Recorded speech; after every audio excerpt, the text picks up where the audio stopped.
Medina থেকে 300 mile দূর একজন যুবক রওনা দিল, মদিনায় আসবে।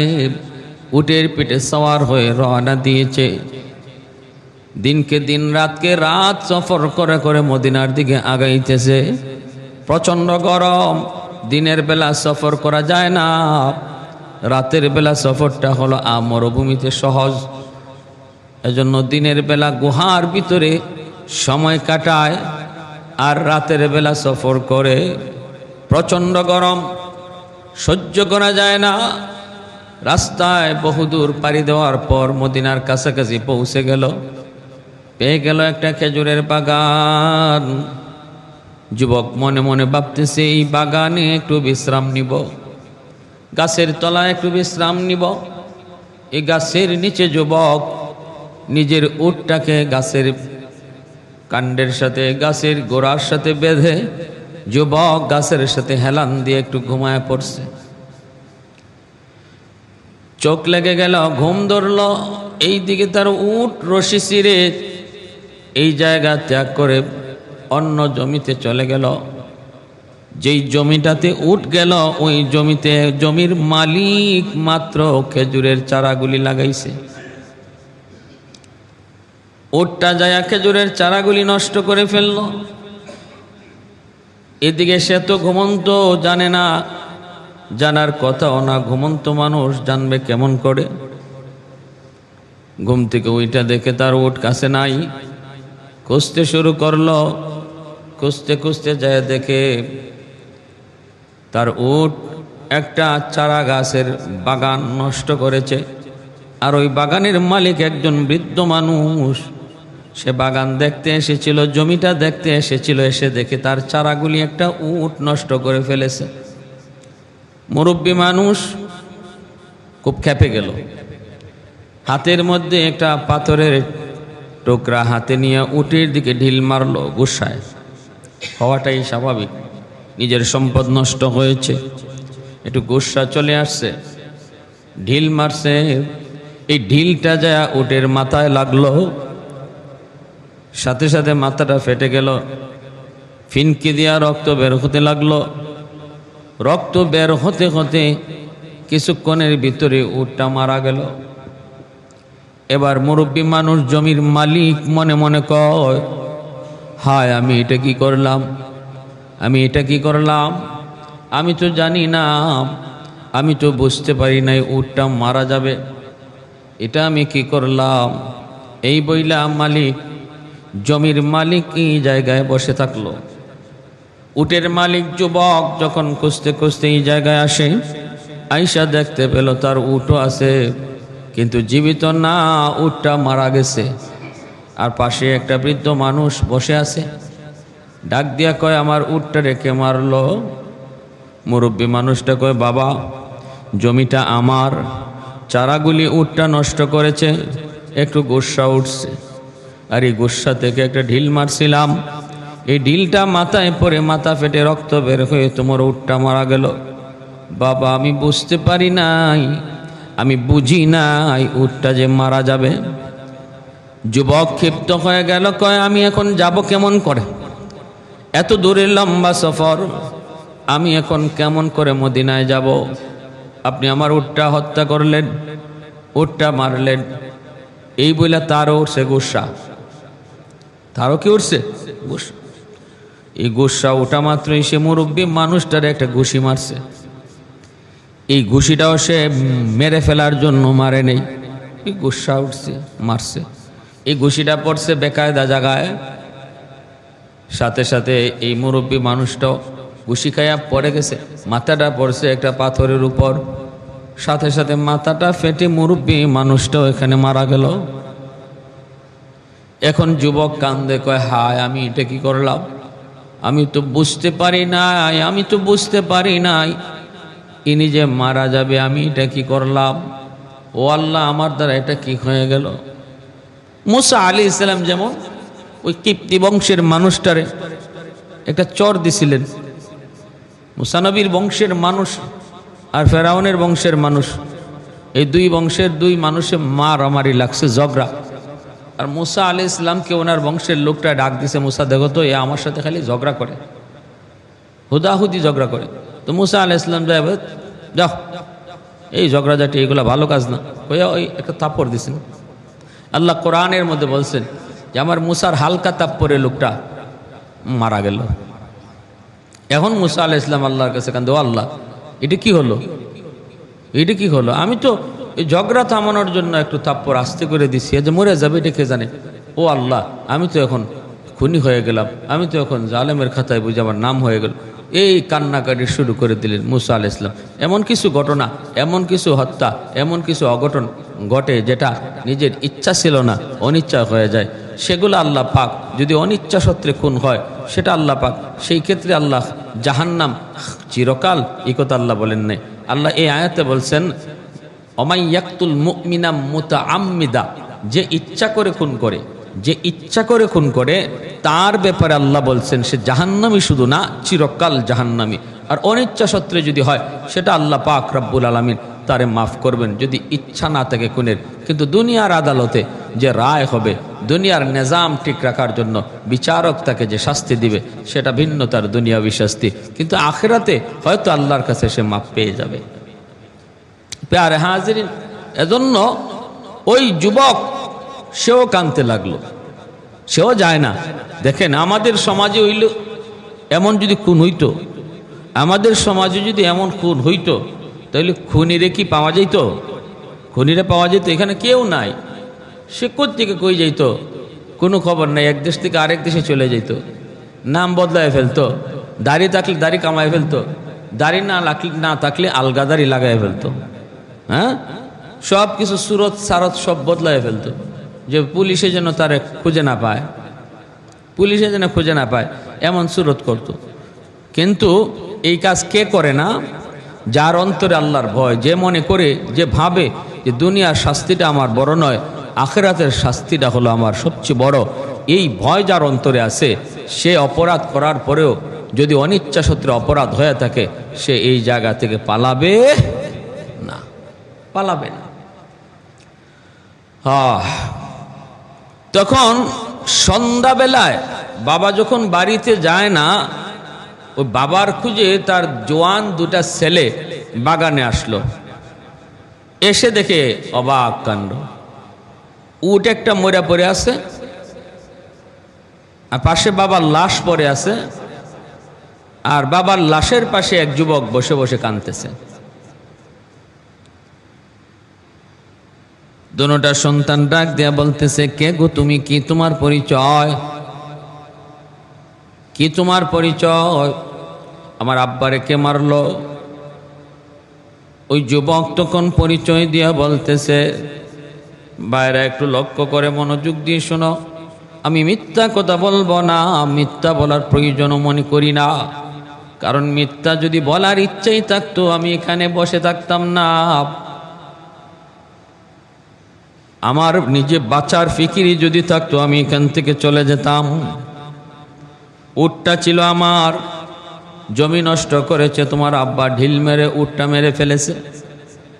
এই কারণে আমার একটু গুসা উঠলো, আমি তার একটা ঘুষি দিয়েছিলাম, মারবার নিয়তে নয়, হত্যা করার নিয়তে নয়, শুধুমাত্র আমার উটকে মারার কারণে একটু গুসা আসছিল এজন্য। কিন্তু তোমার বাবা মাটিতে পড়ে গেলেন, আর ওই রকম পাথরের উপর মাথা পড়ার কারণে মাথা ফেটে রক্ত বের হয়ে তোমার আব্বা মারা গেছেন।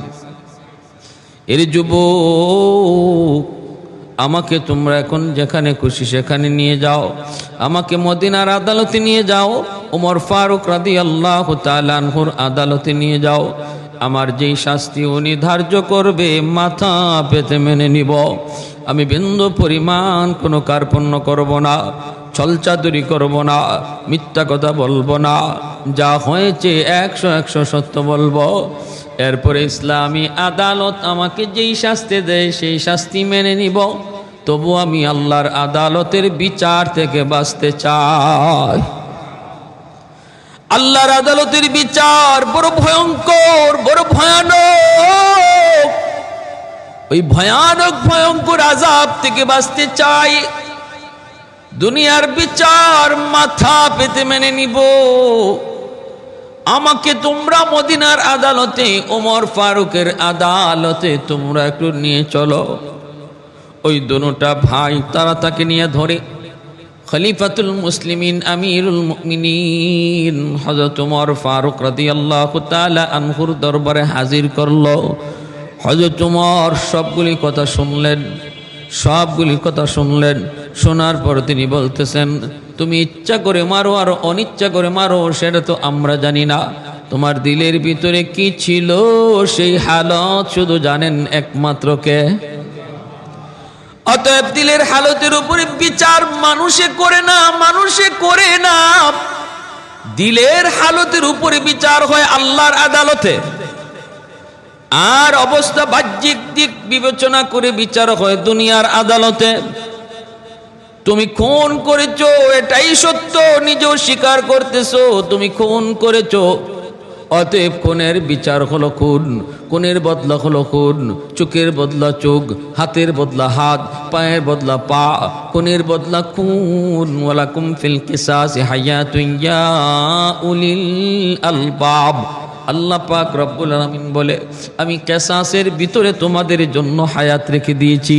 তোমরা যারা মনে করো একজন খুনিরে খুন করলে, একজন খুনিরে ফাঁসি দিলে, একজন খুনিরে জেলে লটকাইলে, একজন খুনিরে ক্রসফায়ার করলে পড়ে হায় জীবন বুঝি গেল, রব্বুল আলামিন কয় না না, তোমরা দেখো একটা জীবন গেছে, কিন্তু আমি আল্লাহ দেখি 100টা জীবন রক্ষা হইছে। যেরকম সুবহানাল্লাহ।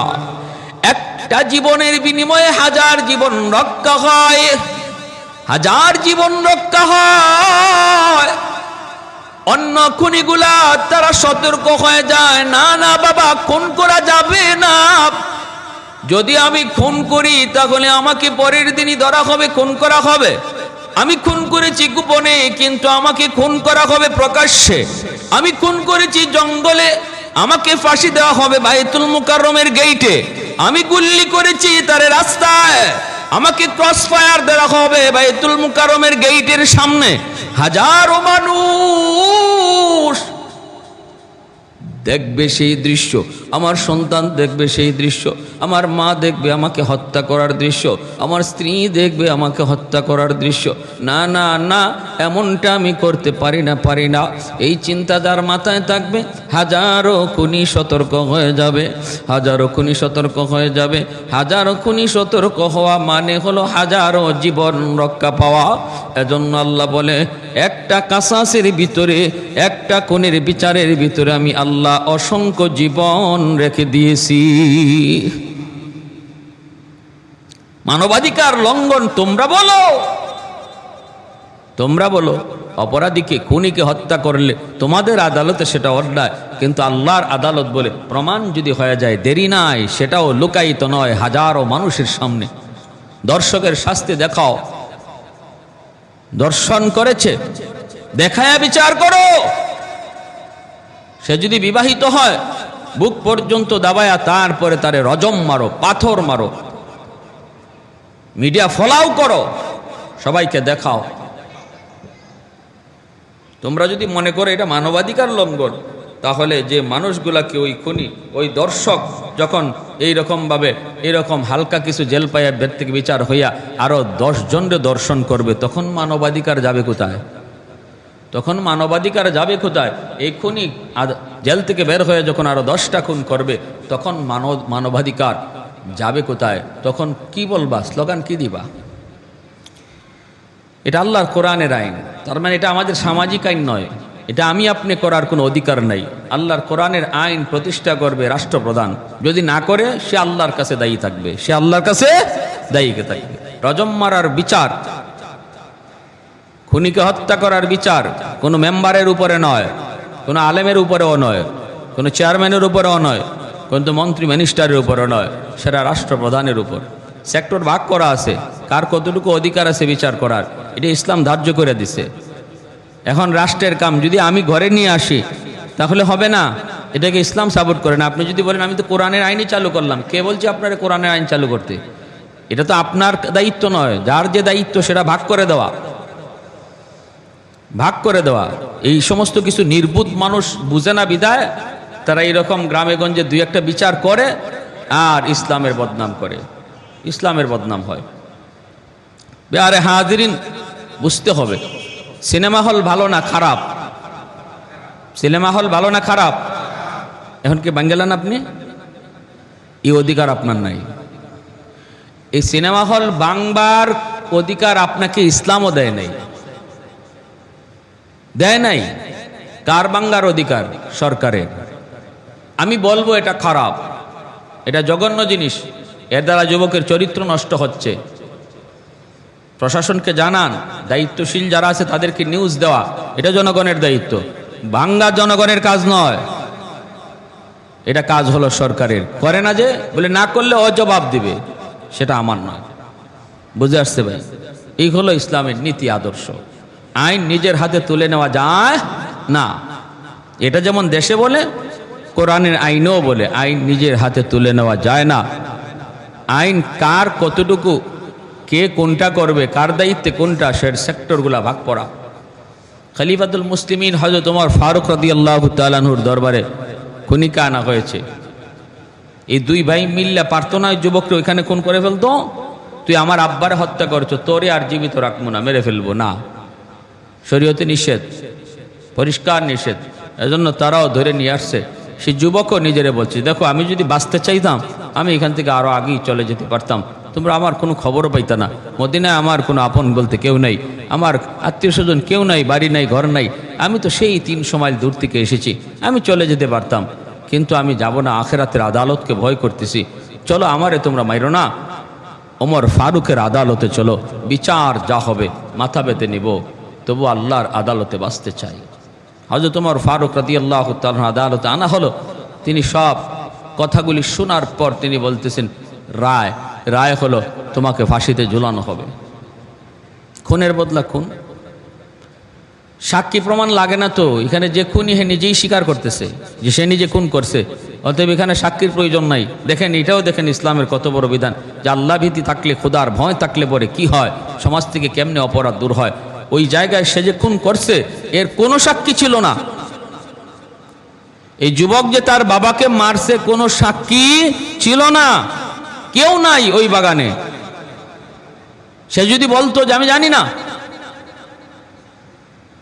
কোনো উপায় ছিল না এই যুবককে ফাঁসিতে ঝুলানোর, কোনো উপায় ছিল না। যদি বলতো যে আমি জানি না, কে খুন করছে তোমার বাবার, আমি কি জানি। কিন্তু সে চিন্তা করছে আল্লাহর ভয়, পরকালের আদালতের ভয়। পরকালের আদালতের ভয় চিন্তা করে যুবক রাজি হয়েছে এবং নিজের কথা, সে সত্য কথা বলে দিছে, সত্য কথা বলে দিছে। হযরত ওমর ফারুক রাদিয়াল্লাহু তাআলা আনহুর আদালতে আনা হলো, ফাঁসির রায় দেওয়া হলো, ফাঁসির রায়। হযরত ওমর যখন ফাঁসির রায় শুনাইলেন, ফাঁসির রায় শুনাইলেন, মদিনার মসজিদে নববী তখন আদালত, মসজিদে নববী হলো আদালত। বিচারক হযরত ওমর, অর্ধ পৃথিবীর বাদশাহ হযরত ওমর, যার নাম শুনলে পরে বেঈমানরা তরতর করে কাঁপত। এত গরম, এত গরম। হযরত ওমর যখন এই রায় দিলেন, দিয়া বলতেছেন, যুবক মনে কিছু আশা আসেনি, শেষ আশা, মনে শেষ ইচ্ছা কোনো কিছু আছে কিনা একটু বলো। তোমার রায় তো তুমি শুনছো ফাঁসি। যুবক খুশি মনে মাইনে নিছে, আমার রায় ফাঁসি, আমি মেনে নিলাম। দুনিয়ার আদালতে ফাঁসিতে আমি ঝুলতে রাজি, তবুও আল্লাহর আদালত থেকে আমি বাঁচতে চাই, পরকালের আদালতে থেকে আমি বাঁচতে চাই। এই বইলে যুবক বলতেছে, আমিরুল মুমিনিন একটু সময় সুযোগ আসেনি, আমাকে দিবানি। বলে কি? আমি একটু বাড়িতে যাব, তারপরে আবার চলে আসব। হযরত ওমর বলতেছেন, বাড়িতে যাবা আবার চলে আসবা, এটা তুমি বললা কি? ফাঁসির আসামি বাড়িতে গেলে বুঝি আবার ফিরত আসে? যুবক তখন বলতেছে, আমিরুল মুমিনিন, আমি অস্বীকার করলে কেউ আমাকে আপনারা খুনি বানাইতে পারতেন না। নিজের ইচ্ছায় আমি বলেছি আমি খুনি, আমি খুন করেছি। বাড়িতে যাব আমার নিজের প্রয়োজনে নয়, বাড়িতে যাইতেছি আমি একটা ঋণ পরিশোধ করার জন্য। জোরে কোন সুবহানাল্লাহ। কারণ আমার মায়ার নবীর জবানে শুনেছি, আমার নবী বলেছেন শহীদকে আল্লাহ মাফ করে দিবে। আল্লাহ রাস্তায় যারা শহীদ হয় তাদের জান্নাত হলো ঠিকানা, বাইপাস তারা জান্নাতে চলে যাবে। শহীদের নামাজের হিসাব নেওয়া হবে না, রোজার হিসাব নেওয়া হবে না, শহীদের সৎকার হিসাব নেওয়া হবে না। কিন্তু আল্লাহর নবী বলেন একজন শহীদ যদি কারো কাছে ঋণী থাকে, ঋণগ্রস্ত থাকে, ওই ঋণ আল্লাহ এই ব্যাপারে মাফ করবে না, ঋণের ব্যাপারে আল্লাহ মাফ করবে না। কারো কোনো হক যদি নষ্ট করে থাকে এই ব্যাপারে আল্লাহ শহীদকেও মাফ দিবেন না। কারো কোনো হক যদি নষ্ট করে শহীদকেও মাফ দিবেন না।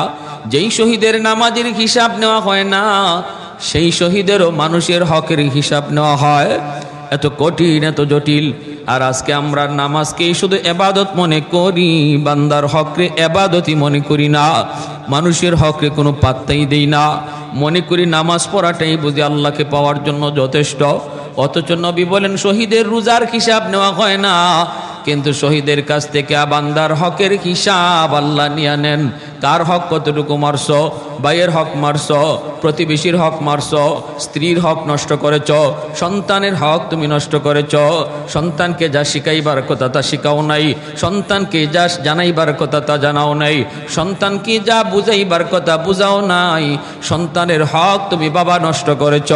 এজন্য আল্লাহর আদালতে দুনিয়ার সব বাবারা আল্লাহর আদালতে জবাব দেওয়া লাগবে, জবাব দিতে হবে। মায়ার নবী বলেন নামাজের হিসাব যেই শহীদের নাই, হকের হিসাব আল্লাহর আদালতে আছে। এই যুবক কয় গো আল্লাহর নবীর সাহাবী, একটু সময় আমাকে দিবেননি? আমি একটা ঋণ পরিশোধ করার জন্য শুধু বাড়িতে যাব, তাও সেই ঋণটা কোনো মুসলমানের হাত থেকে নেওয়া নয়, একজন ইহুদির কাছ থেকে আমি সদাই কিনতাম। এই সদাইয়ের টাকাটা এখনো দেওয়া হয় নাই। আমাদের বাড়ির পাশেই বাজার, এই বাজার থেকে আমি বাকিতে মাল আনতাম, এই মালের টাকাটা এখনো পরিশোধ করি নাই। যদি আমি এই হালতে মদিনায় আমার ফাঁসি হয়ে যায় আর আমাকে কবর দেওয়া হয়, এই কবর তার কাছে গেলে পড়ে সে তখন বলবে মুসলমান জাতটা বড় খারাপ, মুসলমান হক রক্ষা করে না, মুসলমান জাত তুইলা গালি দিবে গো নবীর সাহাবী। নবীর সাহাবী একটু সময় আপনি আমাকে দিবেননি? আমি বাড়িতে যাব, দৌড় দিয়ে চলে আসব, তার হকটা পরিশোধ করে আমি দেরি করব না। আমিরুল মুমিনিন হযরত ওমর ফারুক রাদিয়াল্লাহু তাআলা আনহু তিনিও চিন্তায় পড়ে গেলেন। ঘটনা তো বড় জটিল, সুযোগ দেওয়া তারে প্রয়োজন, ফিরে আসবা, কিন্তু গ্যারান্টি তো আমরা দিতে পারি না, গ্যারান্টি দিতে পারি না তোমার জামিন হবে কিনা। তখন যুবক কয় আমিরুল মুমিনিন, মদিনা আমার বাড়ি না, মদিনায় আপনার আপন বলতে কেউ নাই, ভাই নাই, বোন নাই, বন্ধু নাই, বান্ধব নাই, এই মদিনা শহরে আমার আপন কেউ নাই, জামিন হবে কে? কারে আমি জামিন বানাবো? আমিরুল মুমিনিন হযরত ওমর বলেন তাহলে আমি তোমাকে এইভাবে ছাড়তেও পারি না, এইভাবে তোমাকে ছেড়ে দিতেও পারি না, তুমি রাজি হয়ে যাও, প্রস্তুত হয়ে যাও ফাঁসিতে ঝোলার জন্য। সাথে সাথে আদালতের চত্বর থেকে, হাউস থেকে একজন হাত উঠে কয় আমিরুল মুমিনিন, আমি আমার মুসলিম ভাইয়ের জন্য জামিন হইলা। কে সেই মানুষ? কে সেই মানুষ যিনি অপরিচিত একজন খুনির জন্য জামিন হলেন? জামিন যে বাড়িতে যাবে, ফিরে আসবে কিনা কোনো গ্যারান্টি নাই, কারণ ফিরে আসা মাত্রই তারা ফাঁসিতে ঝুলানো হবে। কে সেই মহান? তিনি হলেন আমার নবীর একজন হাতে গোরা সাহাবী, যার নাম হলো আবু যর গিফারি রাদিয়াল্লাহু তাআলা আনহু। আবু যর গিফারি রাদিয়াল্লাহু তাআলা আনহু তিনি হাত উঠে বলেন আমি জামিন হলাম। আমিরুল মুমিনিন হযরত ওমর ডাক দিয়ে বলতেছেন আবু যর, কেমনে তুমি এই প্রস্তাব রাজি হইলা? কেমনে তুমি এটার এই পক্ষে রায় দিলা? জামিন তুমি কেমনে হইবারে? আবু যর, লোকটানে তুমি চিনো? বলে না, চিনি না। সে কি তোমার কোনো আত্মীয় না? আত্মীয় না। তাহলে কোন বিশ্বাসে তুমি জামিন হইতেছ? আবু যর গিফারি চোখের পানি মুছে আর কয় আমিরুল মুমিনিন, আমার নবীর পবিত্র জবানে শুনেছি আল মুসলিম আকুল মুসলিম, নবী বলেন মুসলমানের ভাই। আর ইমানের সম্পর্কের দ্বারা ভ্রাতৃত্বের সম্পর্ক তৈরি হয়। রক্তের সম্পর্কের চেয়ে ইমানের সম্পর্ক বেশি মজবুত হয়। নবী বলেন ইমানের সম্পর্কে যে তোমার ইমানদার ভাই সেই হলো প্রকৃত ভাই। আর আপন ভাইও যদি ইমানদার না হয় সে তোমার রক্তের নয়। অতএব মুসলমানের সম্পর্ক তৈরি হয় ইমানের দ্বারা। সে আমার মুসলিম ভাই, আমিও একজন মুসলিম, অতএব সে আমার ভাই, আমি তার পক্ষ থেকে জামিন হইলাম। আবু বকর হযরতে আবু যর গিফারি খাদেমে খায়রুল বাশার, হযরতে আবু যর গিফারি খাদেমে খায়রুল বাশার, खिदमतों में जिंदगी भर न बनाया अपना घर, खिदमतों में जिंदगी भर न बनाया अपना घर। আবু যর গিফারি ছিলেন আমার নবীর একজন খাস খাদেম, জোরে কোন সুবহানাল্লাহ। মায়ার নবীর একজন খাস খাদেম ছিলেন আবু যর গিফারি। কবি বলতেছে নবীর খেদমতের কারণে আবু যর নিজের ঘরটা পর্যন্ত কোনোদিন বানায় না। আবু বকর হযরত ওমর ফারুক রাদিয়াল্লাহু তাআলা আনহু তখন বলতেছেন ঠিক আছে যাও, আগামী মাসের প্রথম জুমা, আগামী মাসের প্রথম জুম্মার নামাজের পর এই বিচার কার্যকর হবে। তোমাকে এই কদিনের জন্য ছুটি দেওয়া হলো, যাও তোমাকে সুযোগ দেওয়া হলো। আর মদিনার মানুষ শোনো, আবু যর গিফারি তার পক্ষ থেকে জামিন, যদি শুক্রবার জুম্মার আগে আগে যুবক তুমি না পৌঁছো, তোমার বদলে জুম্মার পরপর এই আমার নবীর সাহাবে আবু যর গিফারিকে ফাঁসিতে ঝুলানো হবে।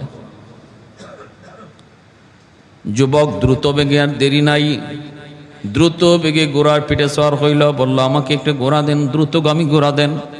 দ্রুত বেগে ঘোড়ার উপরে সওয়ার হইয়া যুবক রওনা দিল বাড়িতে।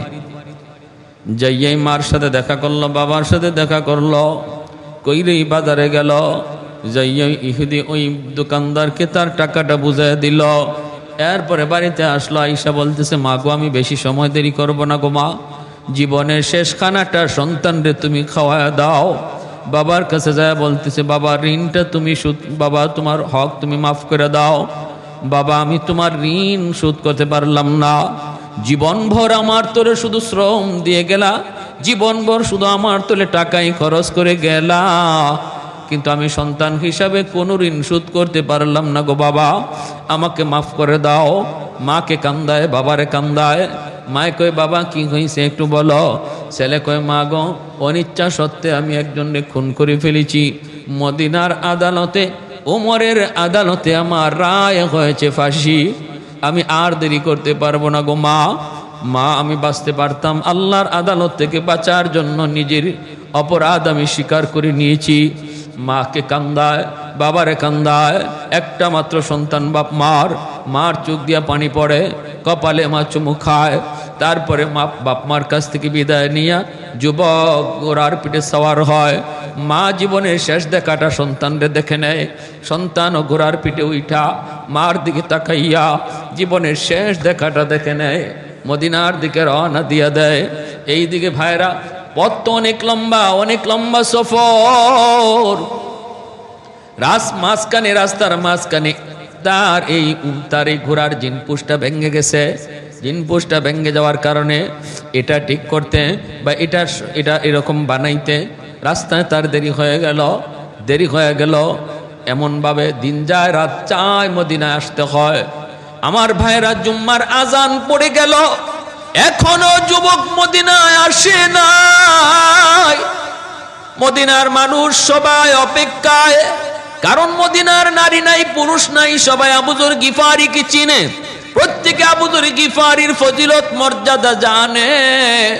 মদিনার ঘরে ঘরে কান্নার রুল পড়ে গেল, আজ জুম্মার পরে আবু যর গিফারিকে ফাঁসিতে ঝুলানো হবে।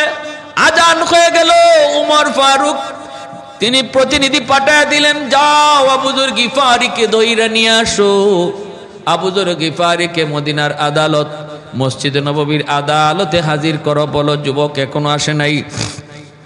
মদিনার নারী পুরুষ ছোট ছোট আবাল বৃদ্ধ বনিতা যুবক সবাই মসজিদে নববীতে জড়া হয়ে গেছে। হায় আজকে কি ঘটবে? একটা খুনির কারণে আমার নবীর এত বড় সাহাবী, এত বড় জলিলুল কদর সাহাবী, তারে আজকে ফাঁসিতে ঝুলানো হবে। মদিনার মানুষের চোখ গড়ায় গড়ায় পানি পড়তেছি। জুম্মার মসজিদের নামাজও হয়ে গেল। মানুষজন নামাজ পড়ি নেই, সাথে সাথে আবার রাস্তার দিকে তাকায়, যুবক আসে কিনা দেখে না, এখনো যুবক আসে নাই। সবাই কান্দে, কিন্তু আবু যর গিফারি তখন হাসতেছে। জোরে কোন সুবহানাল্লাহ। ওনার মুখে কোনো কান্না নাই, চোখে কোনো কান্না নাই, ভয় ভীতির কোনো ছাপ নাই। তিনি তো মনে মনে কয়, ডাক দিয়ে জিগায়, কেন তুমি এত আনন্দ? কয়, আমার নবীর হাদিস মানতে যায় যদি আমি আবু যর আজকে শহীদ হই, আমার কোনো কষ্ট নাই। আমি তো আমার মায়ার নবীর হাদিসের উপর আমল করেছি। নবী বলে মুসলমান মুসলমানের ভাই, এই ভেবে আমি জামিন হয়েছি। আর এই কথার কারণে যদি আজকে আমি ফাঁসিতে ঝুলতে হয়, কোনো আপত্তি নাই, আপত্তি নাই। হাসরের মাঠে আমি নবীর সামনে হাসি মুখে দেখা করব। যখন সুবহানাল্লাহ। হযরত ওমর ফারুক তিনি বিচারকের আসনে বসে গেলেন, চেয়ারে বসে গেলেন। ওনার পাশেই জল্লাদ দাঁড়া আছে। মদিনার মানুষ হাউস বরাব, হাউজের বাহিরে ভিতরে মদিনার মানুষ, সবার চোখে পানি, সবাই কাঁদতেছে আর রাস্তার দিকে তাকায়। ওই অবস্থায় কোনো খবর নেই যুবকের। ওমর ফারুক তিনি বিচারকের আসনে বইসা, হযরত ওমর তিনি তো কথা বলবেন, এত শক্ত দিলের মানুষ, সেই উমরের চোখেও ওই দিন পানি দেখা যায়। সে উমরও কাঁদতেছেন আর বলতেছেন, আমি উমর জীবনে কত রায় দিলাম, কোনো রায় দেওয়ার আগে আমি উমর কোনোদিন কাঁদি নাই। আজ আমি না কান্না না করে পারলাম না, কারণ আমার নবী আবু যর গিফারির কত মর্যাদা আমি উমরকে শুনাইছি। ওমর রায় দিয়ে দিলেন, ফাঁসিতে ঝুলার জন্য প্রস্তুতি নেও আবু যর প্রস্তুতি নেও। জল্লাদ সামনের দিকে আগায়, ওনাকে ধরে নিয়ে আসবে। কিন্তু সবাই তাকায় দেখে মদিনার ওই জল্লাদ, যার নামই তো জল্লাদ, যার দিলের ভিতরে কোনো মায়া নাই, কোনো দরদ নাই, আজকে ওই জল্লাদের চোখ দিয়েও পানি ঝরতেছে। এক কদম আগায়, দুই কদম জল্লাদ পিছায় যায়, এক কদম আগায়, দুই কদম পিছায় যায়। এইভাবে জল্লাদ কাঁদতেছে, সামনের দিকে আগাইতেছে। আবু যর গিফারিরে নিয়া যেই মাত্র রশিতে চড়াবে, ওই সময় একজন মানুষ চিৎকার দেয়া কয়, আমিরুল মুমিনিনের জল্লাদ থামো থামো। ওই যে দূর থেকে কিছু ধুলাবালি উঠতেছে, মনে হয় কেউ যেন ঘোড়া দৌড়াইয়া আসতেছে। এ জল্লাদ একটু থামো থামো। ওইতে দূর থেকে ঘোড়ার আওয়াজ শোনা যায়, ঘোড়ার আওয়াজ, ধুলাবালি উঠতেছে। সাথে সাথে থেমে গেল জল্লাদ। দেখতে দেখতেই সবাই দেখলো একটা যুবক, ওই সেই যুবক যেই যুবক বাড়িতে গিয়েছিল একজনের পাওনা পরিশোধ করার জন্য। ওই যুবক ঘোড়ার পিঠে সওয়ার হইয়া দ্রুত বেগে হাউজের ভিতরে ঘোড়া সহ ঢুকে পড়ল। ঘোড়া থেকে নাইমে যুবক বলতেছে, আমিরুল মুমিনিন আগে মাপ চাই, আমি নির্ধারিত টাইমে চলে আসতাম, কিন্তু পথে আমার সমস্যা হয়ে গেছে, ঘোড়ার জিন পুষ্টা ভেঙে গেছে, এজন্য আমার দেরি হয়েছে। আর একটা ঘোড়ার মালিকের অপেক্ষা করা লাগছে, এজন্য দেরি হয়েছে, আমি মাপ চাই। আমার ভাই আবু যরকে আপনি বিদায় দিয়া আমাকে ওই জায়গায় লটকায় দেন। প্রতিটা মানুষের চোখে মুখে একটু আনন্দ আসলো। আবু যর গিফারির সরায়া ওই যুবককে সামনের দিকে নিয়ে যাবে। এবার প্রতিটা মানুষ, মদিনার মানুষের আবার হৃদয়ে কম্পন শুরু হলো, কাঁপ শুরু হলো। হাই কেমন যুবক, কেমন যুবক, কেমন যুবক, এ কেমন মুসলমান, কেমন মুসলমান। সুযোগ পেয়েছিল ভাগবার, সুযোগ পেয়েছিল বাড়িতে থাকার, কোনোভাবেই তার ওইখান থেকে আনা যাইতো না, কারণ আত্মীয় স্বজন আপনজন, মা বাবা ভাই বোন সবার কাছে ছিল। এতটুকু ত্যাগ স্বীকার করলো, বাপ মা ভাই বোন আদরের সবগুলা মানুষকে কাঁদাইয়া যেই যুবক মদিনায় চলে আসলো, ফাঁসির রশি গলায় দেওয়ার জন্য। সে তো কোনো সাধারণ যুবক নয়, তার অন্তরে তো আল্লাহর ভয়, পরকালের ভয় কম নয়।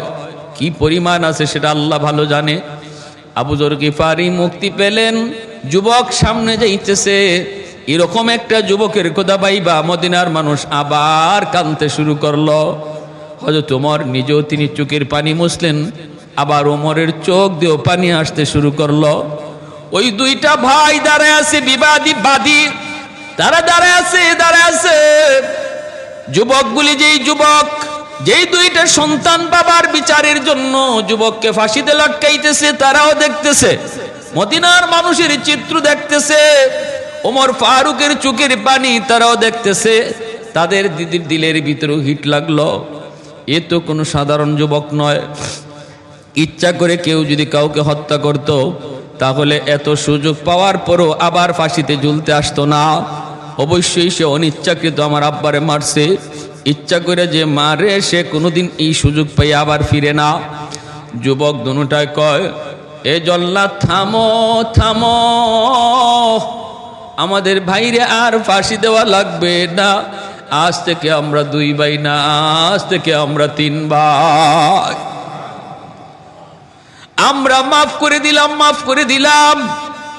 ওমর ফারুক রাদিয়াল্লাহু তাআলা আনহু খুশিতে আল্লাহর দরবারে শুকরিয়া আদায় করেন।